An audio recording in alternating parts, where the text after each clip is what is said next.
This is a video reply to keysofwisdom369 channel message. How far are you willing to take it?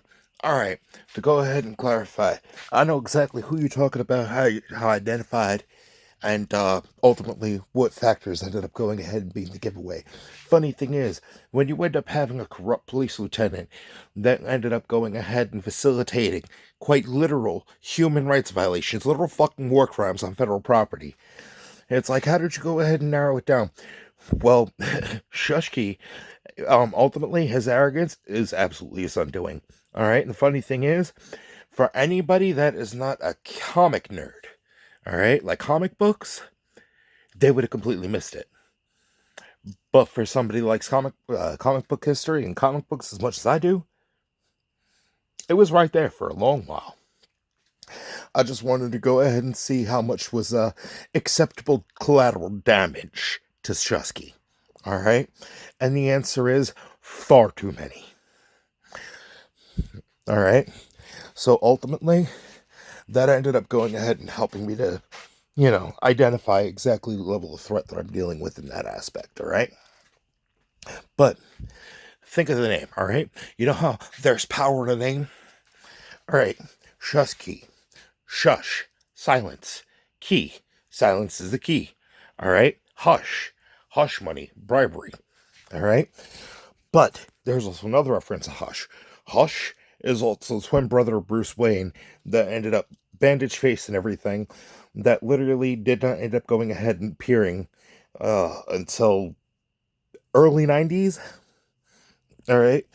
And ultimately, he had been observing Bruce from the background for so long, all right, that he was able to go ahead and anticipate every course of action that Bruce would end up taking, while at the same time identified Bruce as Batman before even the Joker identified Bruce as Batman. Well, it's canonically not known how long the Joker had known that Bruce was Batman. All right.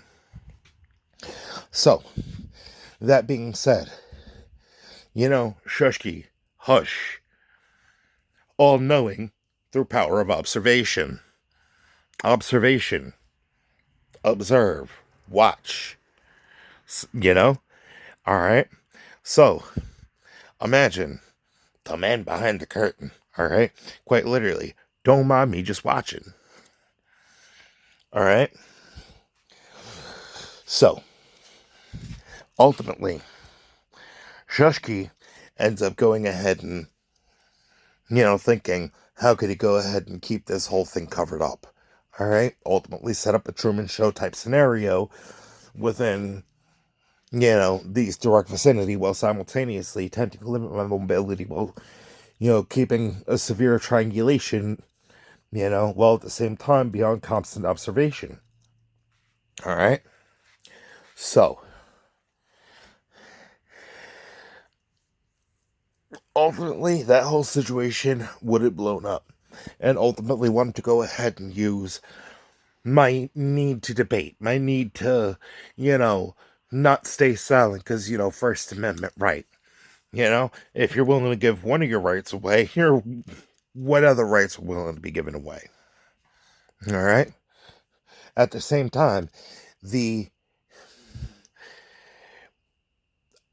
suppression of somebody's rights, through means of coercion, all right, and oppression is quite literally a breach of their civil liberties, all right? So, oppression of civil liberties, that right there does get tacked onto that lawsuit. Anyway, the point that I'm making on that situation is, ultimately, there's a saying, all right? The only way that two people could keep a secret is if one is dead. All right? Now, how do you end up handling this situation when ultimately you wanted to go ahead and try to get somebody railroaded with the worst things that they possibly get railroaded with, all right? So, like, say, for example, you wanted somebody to end up having to face death, all right? So they end up getting tortured in your facility, under the supervision of your team, all right? Of your specific department, all right? That person ends up in a coma on life support, end up getting brain surgery, all right? While they're on that operating table, brain surgery, they end up being dead for 4 minutes, all right? And I want you to understand something. 4 minutes of somebody being dead is enough to go ahead and cause neurological damage, all right? That it takes quite a long while to be able to, reverse the damage through neuroplasticity therapy, all right? Do you know how long 4 minutes dead, though, is in we'll say the ethereals, all right? 4 minutes is decades. So imagine, throughout that point, that person's able to hear everything going on, all right? So that coma that they're in, medically induced, they're hearing everyone around them, and at the same time having to pull out of their memory exactly whose voice is with what characteristics, what intentions, and having to go ahead and hold on to that, while simultaneously your brain is in a state of stasis that you're not even capable of going ahead and physically moving your fingers, which, by the way, I just have to say, a coma is a whole different type of torture. Imagine literally random parts of your body constantly itching and you cannot scratch. That right there is a level of psychological warfare that ultimately, if you're able to endure that, any psychological warfare that anybody attempts to go ahead and bring to your table, you will absolutely decimate. All right? Quite literally, I believe the record in a complete and total sensory deprivation is no more than an hour. All right?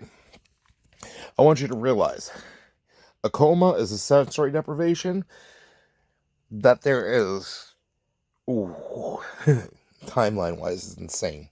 All right? And I've quite literally offered, hey, get the sensory deprivation, chamber up and everything. Go ahead and pick some of the most mentally astute elite forces that the military has to offer. They take one separate sensory deprivation chamber, I take another one. Let's go ahead and break that fucking record. Then we'll go ahead and we'll talk about mental fortitude. But apparently me going ahead and being able to issue that challenge and even saying, hey, you know what, we'll even get some media attention to it. We'll go ahead and set it up as a fundraiser, while at the same time an attempt for, a group activity of being able to beat a world record that, could end up going ahead and raising funds for good cause, that might even be able to help the advancement of medical technology. So, that ends up getting declined. All right? I don't understand why somebody would want to decline that, because it's like, hey, you know what? If mentally, I'm checked out, I'm not all there, I wouldn't be able to handle that. All right? Technically, I'm wondering why the hell 45 minutes would be not enough for anybody to handle. Because, considering the factor of how long that I had to deal with that in a fucking coma. Don't get me wrong. I'm going to be having trauma loops the entire time.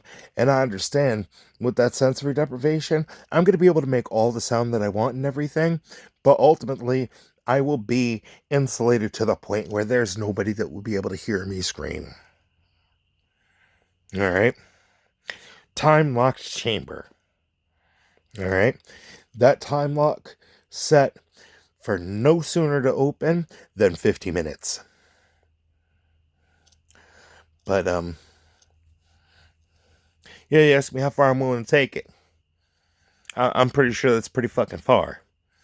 Not to mention that, but openly going and talking about the factor of me experiencing death. And people being shocked of like, wait, you've died before? Yeah. I've died before. Quite literally, the people that I ended up going to high school with, they haven't even seen me since I died.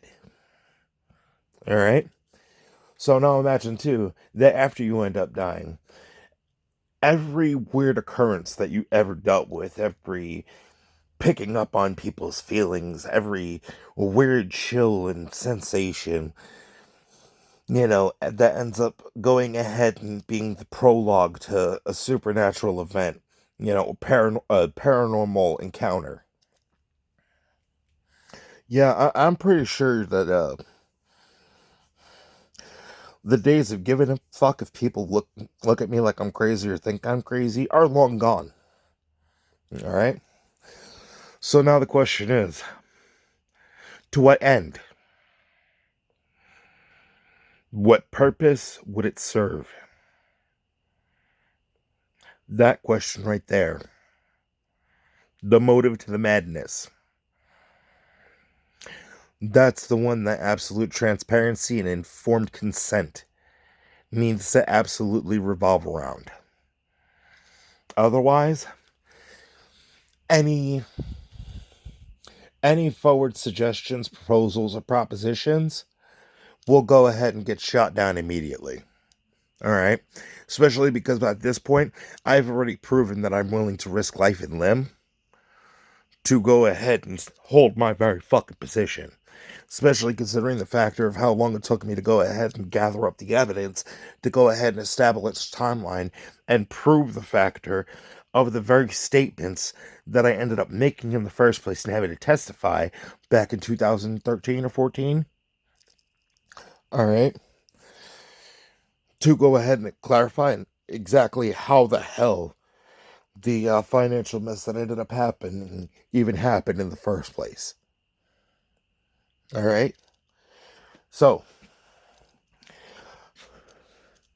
my question is,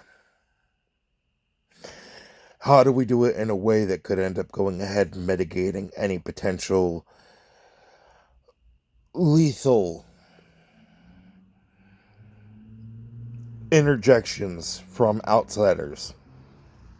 Because ultimately, it's seeming like there's some people with bloodlust that want to get it satiated. And don't get me wrong, I fight that same bloodlust. Alright? The difference is, I find ways to cope with it, and I don't deny it. Me not denying it helps me make sure that I can keep in control. Alright? And the funny thing is, now keeping in control without the assistance of being able to just smoke a blunt, just chill out, and just get my mind to shut the hell down. Yeah, it has made it a lot more difficult, especially because of the fact that weed would go ahead and help alleviate some of the head pressure that ended up happening post brain surgery. So it was legitimately being used for medical intervention, not for addictive codependency. So I'm just saying, at this point, I'm raw dogging life while simultaneously being accused of being an absolute out of control fucking junkie. Yeah, I'm pretty sure my give a fuck about how people perceive me went right the fuck out the window a long while ago. So, what ideas you got?